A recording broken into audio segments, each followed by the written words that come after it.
Aksi freestyle ini dilakukan sejumlah remaja di jalur khusus Bandara Buntu Kunyi, Kecamatan Mengkendek, Tanah Toraja, Sulawesi Selatan.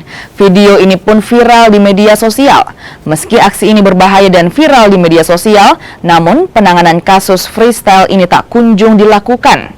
Alhasil, banyak remaja yang terus melakukan aksi freestyle ilegal di tempat ini. Tak sampai di situ, aksi berbahaya ini juga sudah kerap memakan korban.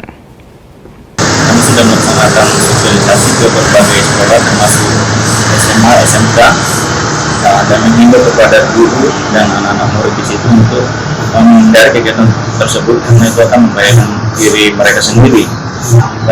Begitupun juga kami sudah mengimbau lewat berbagai brosur maupun media. Karena masih ada kegiatan ini, kami akan segera tindak lanjuti dengan melaksanakan patroli secara intensif. Mulai hari ini kami akan melaksanakan patroli intensif di jam-jam kegiatan yang sering dilaksanakan oleh anak-anak tersebut.